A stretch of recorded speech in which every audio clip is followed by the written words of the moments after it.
officieux et officieusement officiel. Welcome to Gojo TV. Welcome to Gojo TV. Gojo TV, c'est toute une aventure. Microphone politique. Qui a dit quoi? Hélène Nougaro. De Paul Klee, l'art ne reproduit pas le visible, il rend visible. De Balthus, la peinture, à partir du moment où ça devient artistique, ça devient mauvais. Bah, quelle télé télé, moi je passe pas sur des télés, moi. Non mais...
Voici nos perles de la rue.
allez, c'est bon, c'est bon, c'est bon.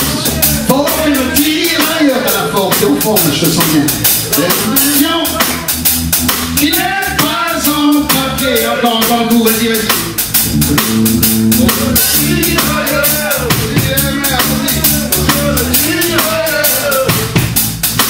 C'est parti, t'as toujours enfermé.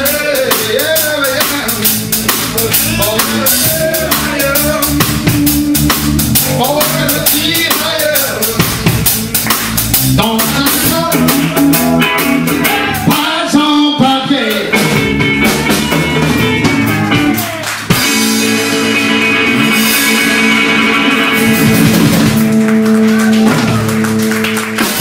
Alors dis-nous, non, t'es en forme ce soir. On t'aime, nous, en tout cas. Et donc, l'anglais.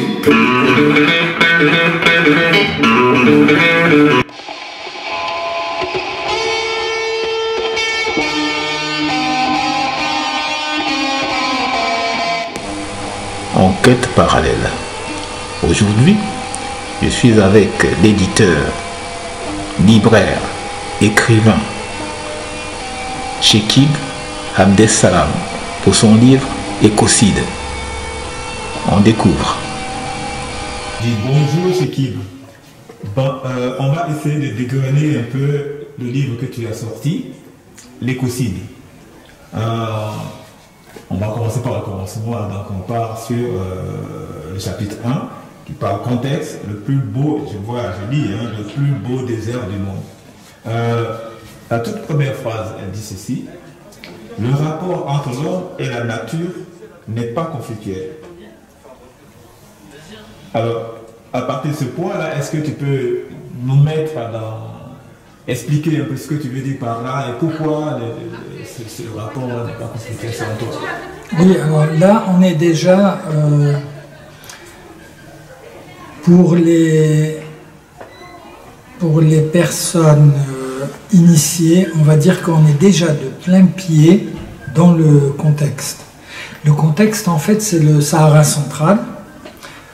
Et donc, comme c'est le plus beau désert du monde, ce n'est pas juste comme ça une formule toute faite, c'est le plus beau désert du monde parce qu'il renferme des richesses géologiques, de très beaux paysages, des richesses, des ressources hydriques, des richesses archéologiques, donc un patrimoine naturel et culturel, dans lequel il y a aussi les espèces animales, les plantes, donc les espèces végétales, et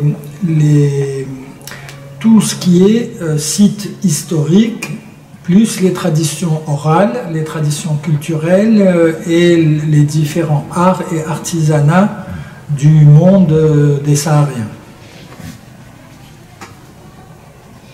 Dans ce monde-là, les êtres humains n'ont jamais affronté la nature de manière justement frontale, c'est-à-dire ils n'ont jamais agressé ou provoqué le milieu naturel dans lequel ils vivent.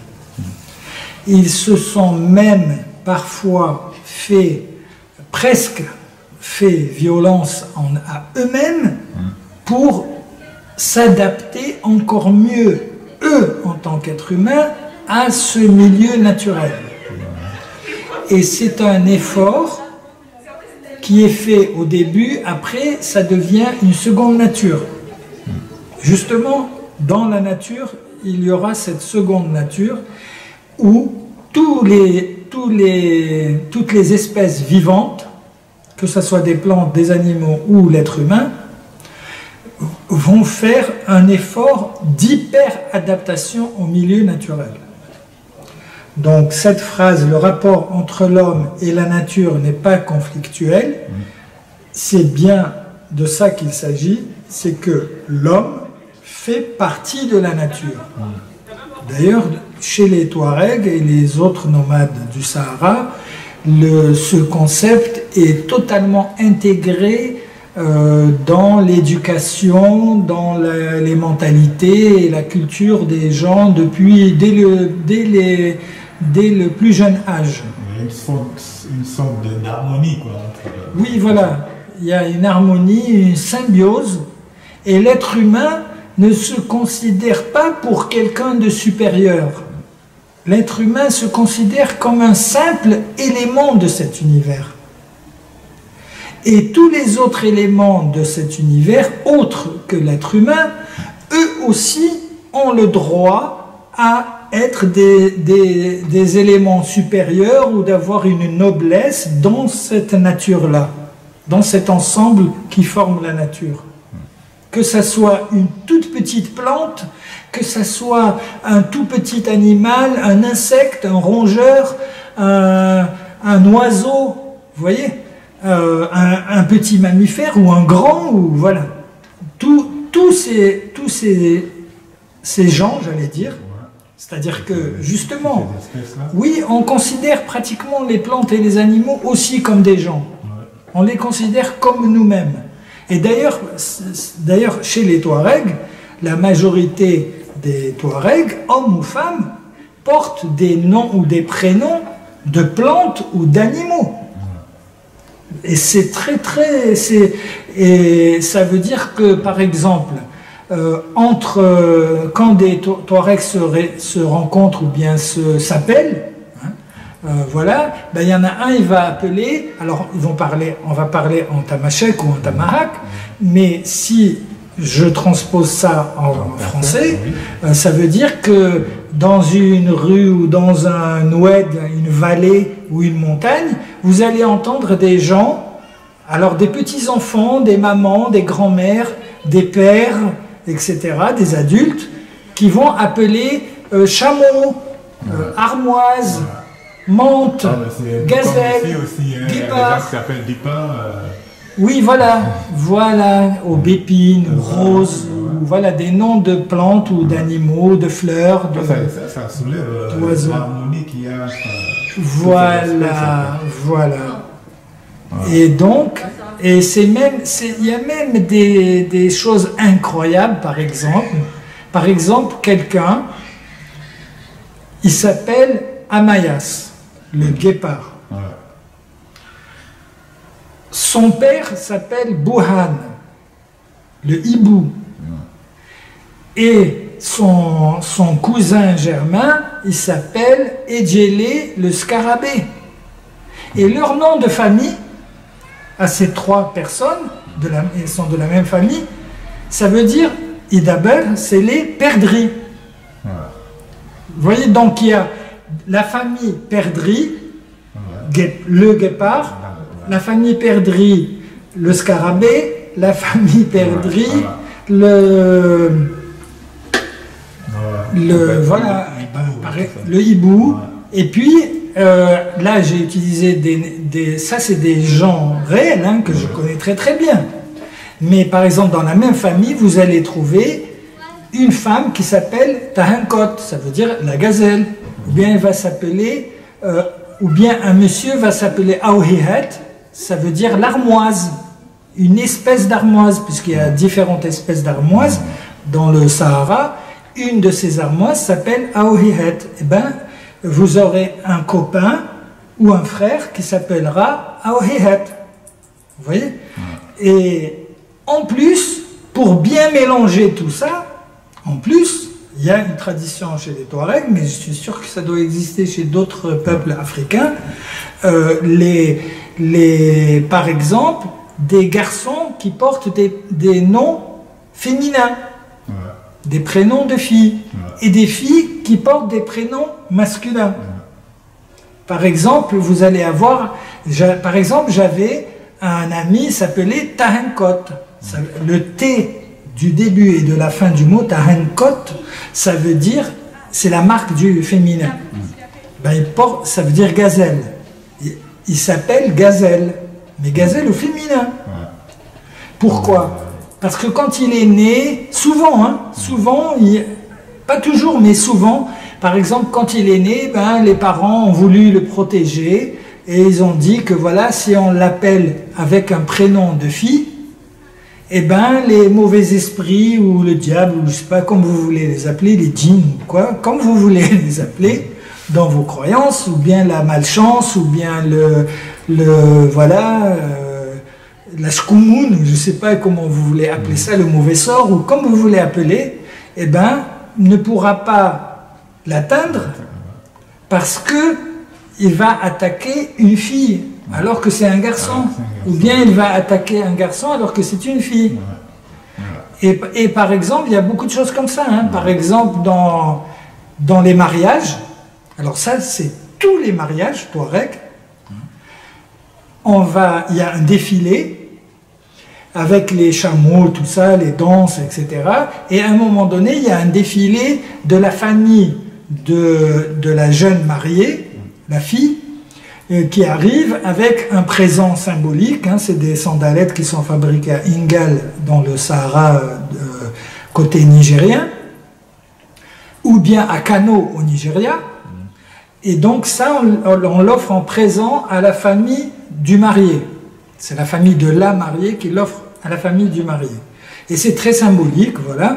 Et donc, et en plus, il y a toujours une espèce de bagarre au moment où les gens de la mariée vont donner le présent, parce qu'ils vont faire semblant de ne pas être d'accord et que cet objet n'est pas joli, etc. Voilà. Et là aussi, c'est pour tromper. En fait, ils sont très contents. Et puis après, ça s'arrête. Ça s'arrête. Et il y a la mariée qui arrive avec le défilé derrière elle, les femmes qui font les you-you et tout ça. Et tout le monde croit que c'est la mariée. En fait, non. Ce n'est pas la mariée. C'est une vieille dame, hein, une vieille femme touareg, qui est devant, qui marche, et dans son haouli, là, son voile, derrière, il y a caché la vraie mariée. Et elle avance comme ça avec tout le cortège derrière, etc. Là aussi, c'est pour tromper les mauvais esprits ou bien les jaloux, etc. Hein. Voilà. Ils vont tirer sur la vieille, mais pas sur la belle mariée, belle et jeune mariée. Voilà, voilà. Et pour revenir à la question du gaz de schiste et à la phrase qui est citée en premier, le rapport entre l'homme et la nature n'est pas conflictuel. Eh bien, c'est la même chose pour toutes les richesses qui font partie du Sahara central, pour lesquelles une grande partie a été classée en parc national ou classée patrimoine universel, classée réserve de l'homme et de la biosphère, et classée aussi en réserve naturelle. C'est-à-dire la région de l'Ahagar, le parc national de l'Ahagar, le parc national du Tassili Najer, la région de l'Akakous, c'est l'ouest le sud-ouest du Fezzan, en Libye, et la réserve naturelle de l'Aïr, qui est dans le nord du Niger. En plus, on peut rajouter, plus au nord dans le Sahara, on peut rajouter Radames, qui est une ville qui est classée patrimoine universel, et la vallée du Mzab, avec 7 petites villes, qui est aussi classée patrimoine universel. Tout ça, ça fait plus de 1 million de kilomètres carrés classés, patrimoine protégé. Et pour revenir à la question par exemple des hommes qui ont des prénoms de filles, des femmes qui ont des prénoms de garçons et qui ont des noms d'animaux ou de plantes, c'est la même chose.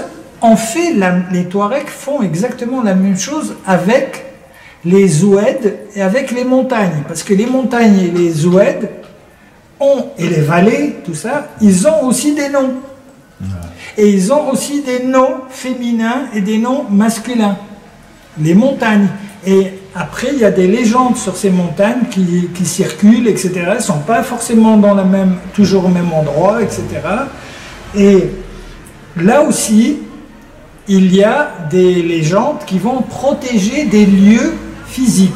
Par exemple, un oued où il y a beaucoup de peintures rupestres.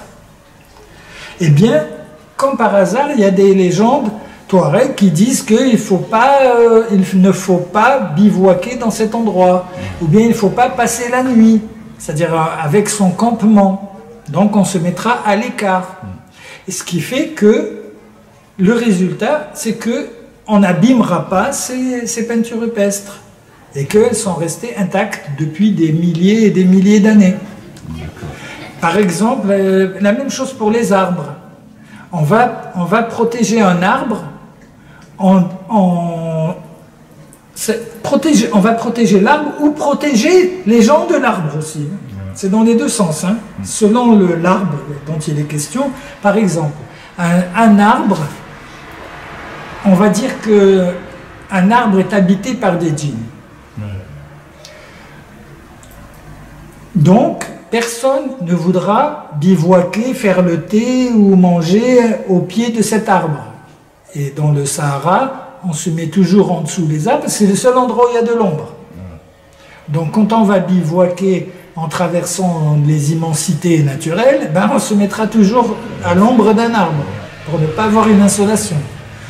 Et donc, on ne se mettra jamais sous un arbre, parce que sous un arbre qui a une légende qui dit qu'il est habité par les djinns. En fait, cet arbre-là, si vous prenez son bois et que vous allez faire un feu avec, sa fumée est toxique. Et elle risque de rendre aveugle. Elle peut rendre aveugle quelqu'un. Donc, cette légende-là protège à la fois l'arbre et à la fois les êtres humains. Vous voyez? C'est-à-dire que le rapport entre l'homme et la nature n'est pas du tout conflictuel. On ne va pas venir forcer l'arbre et le casser, le brûler quand même, etc. Ou voilà, ou s'attaquer aux animaux. Et pour les animaux, on ne va jamais chasser un animal si on a avec nous les troupeaux, c'est-à-dire les troupeaux de chèvres ou de moutons ou les chameaux, donc les animaux d'élevage, et non pas la faune sauvage, c'est-à-dire les animaux sauvages. Et si on se trouve dans une caravane et qu'on est très loin et qu'on a pris les dispositions comme tous les nomades qu'il faut pour, par exemple, traverser 1000 km dans le désert, ou 2000, hein, mais qu'en cours de trajet, il y a des imprévus qui font qu'au lieu que le voyage dure pendant 1 mois, il va durer 2 mois parce qu'on était obligé de changer de direction parce qu'il y a des puits qui étaient asséchés ou des choses comme ça, ou bien une tempête de sable, ou bien, voilà, il y aura un empêchement, un imprévu. Ce n'est que dans ce cas-là, et dans le cas où on n'a plus de vivres, on manque de vivres, qu'on va chasser un animal sauvage, comme par exemple une gazelle. Je dis une, mais en fait, on ne va jamais chasser la femelle. On chassera toujours le mâle, et de préférence le mâle d'un certain âge. Mais c'est-à-dire qu'on ne va jamais chasser ni la maman gazelle, ni les petits de la gazelle. Le Touareg qui va chasser une femelle gazelle, quand il revient dans son campement, eh bien, ça sera la honte pour lui. Oui, il sera couvert de honte. Les gens ne vont pas être d'accord avec lui. Et après, il pourra avoir un surnom, ou bien cette histoire va lui coller pendant 20 ans, 30 ans, 50 ans, des fois même ça sera transmis à ses enfants, et quand on parlera de ses enfants, eh ben on dira que c'est les enfants de celui qui a tué la femelle, ou qui a tué les petits-enfants de la gazelle. Donc là, il n'est pas question de rentrer en conflit barbare, sauvage, agressif ou provocateur avec la nature. On n'est pas plus que la nature. On est dans la nature, on fait partie de la nature, mais on n'est ni plus ni moins qu'elle, on est un de ses éléments. C'est le respect total qui règne. Donc, oui, voilà. Alors, bien sûr, maintenant, avec le monde moderne qui ramène ses habitudes et ses mentalités, ses comportements, il y a des gens qui vont changer, hein, mais ça, c'est surtout dans les villes. Surtout dans les villes. Et d'ailleurs, c'est pour ça que les Touaregs disent que si tu mets un pied dans la ville, tu seras victime de toutes les tentations et que si tu mets 2 pieds dans la ville, tu y perdras ton âme. Ça va revenir, enfin. Merci.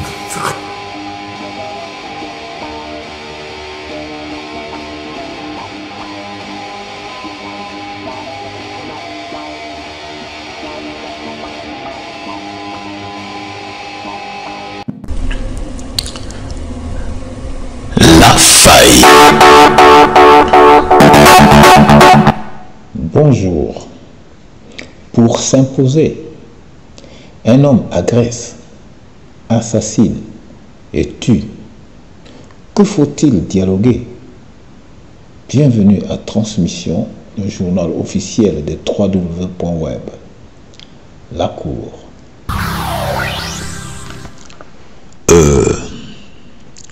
Celui qui a tué une fois sans être inquiété continuera de tuer. Intimider deviendra alors son atout majeur. Ceci dit, le dialogue a des limites. Justice doit être rendue avant toute chose. Et oui, la justice doit suivre son cours. Au revoir et à bientôt pour une autre idée.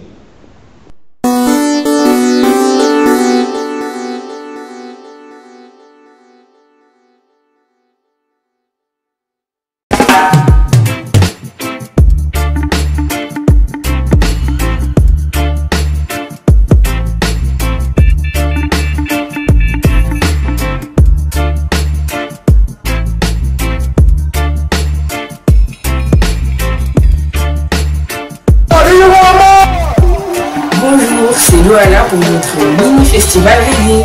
Reggae music, pour les noirs, pour les blancs, les petits, les grands, les gentils, les méchants, tout le monde balance, sinon. We present to you too, Big Tune, from our upcoming album, produced by Damian Junior Glenn Marley on the Destiny String.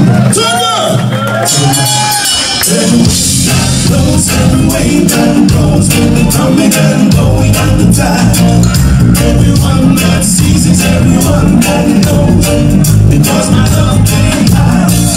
Every sun that sets, every sun that rises, and every moon that shines. I feel like the winner of my own game show, because you are the sweet thing rise. Loving you is easy, that's the way you make me see. Loving you is simple, that's the way it's supposed to be. Baby, if you by my side, I feel so young and free. I can love you on and on and on and on, on and on and on.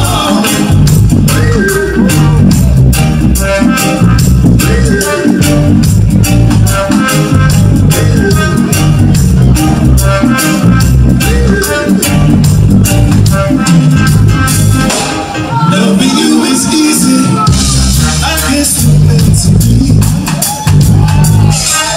Loving you is simple, it must be destiny. I'll be loving you for you, and you're loving for me, and we'll be loving on and on and on and on, on and on and on.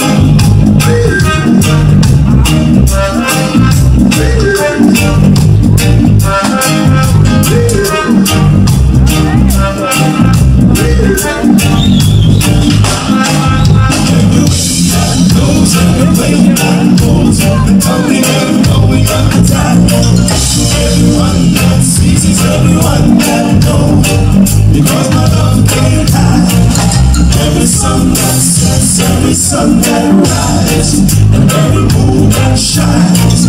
I feel like a winner on my own game show, because the one that sleeps and rise.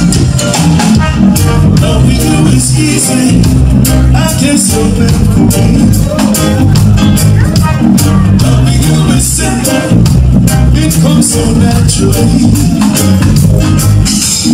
Woman, with you by my side,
d'évolution et de développement.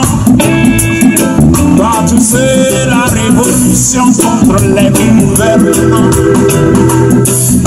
Comme dit toute une nation décision de l'Occident. Pour ce coup, nouvelle génération, les pauvres qui payent tout le temps.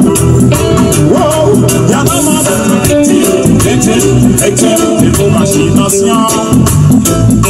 Y'a vraiment d'être victime de votre fanatisme. Victime de vos machinations. Y'a vraiment d'être victime de votre fanatisme.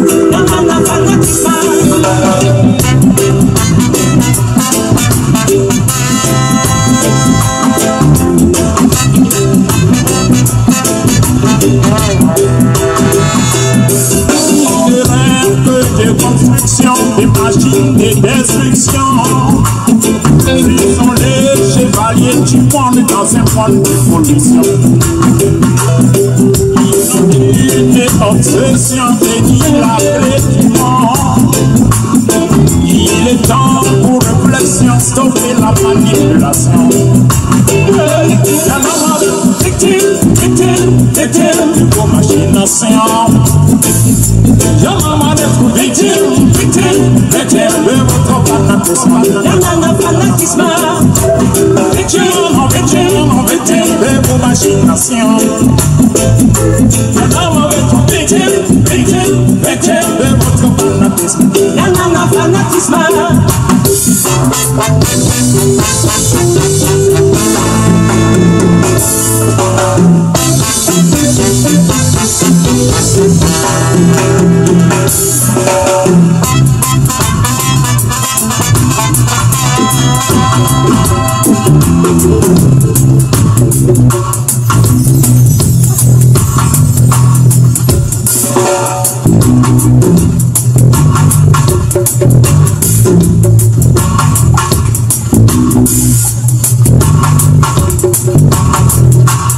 de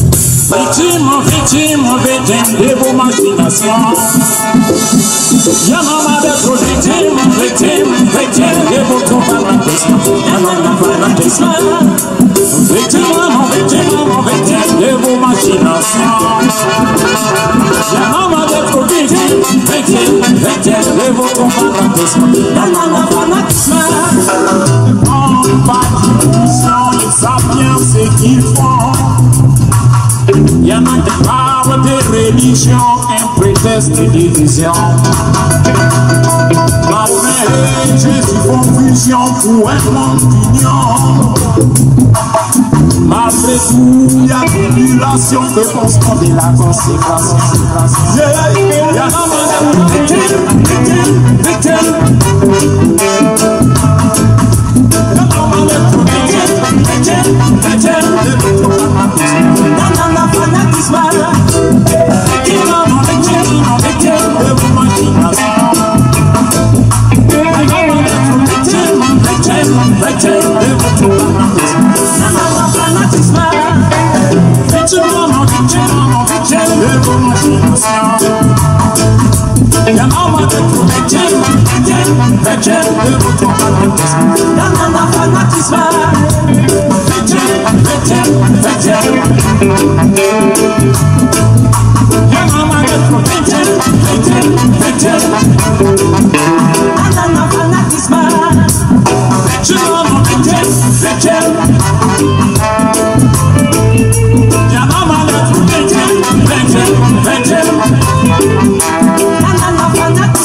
Shanti, Willie.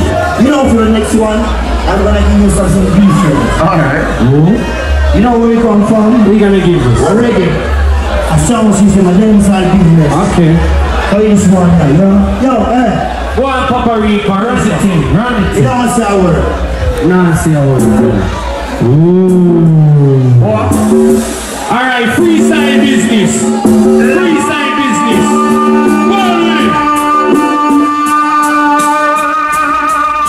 What may I say? Bang bang bang bang bang bang bang bang bang bang bang.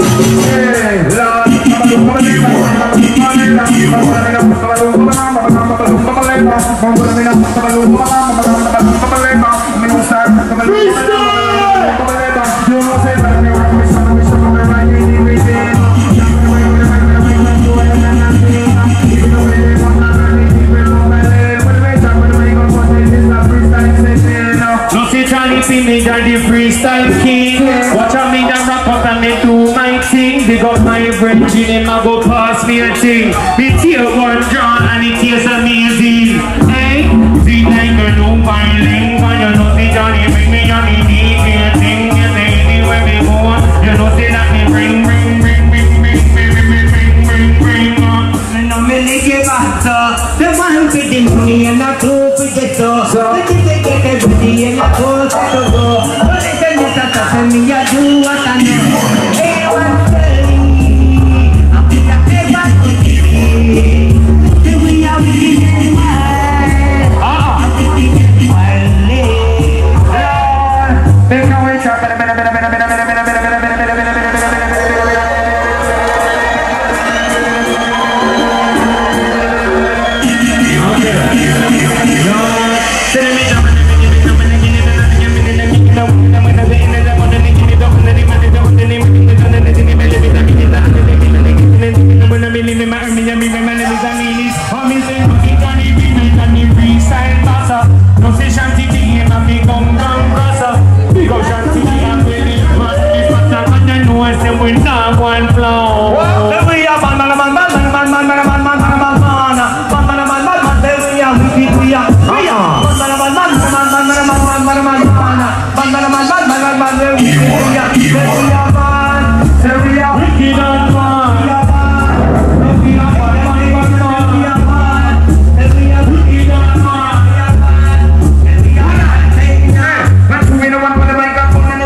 Johnny, be me, Johnny, dan dan dan dan dan. Hey, hey, dan dan dan dan dan. Oh, this is Johnny, be me in a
I'm going to say the only thing I say in French in each and every show. À bientôt sur Gojo TV.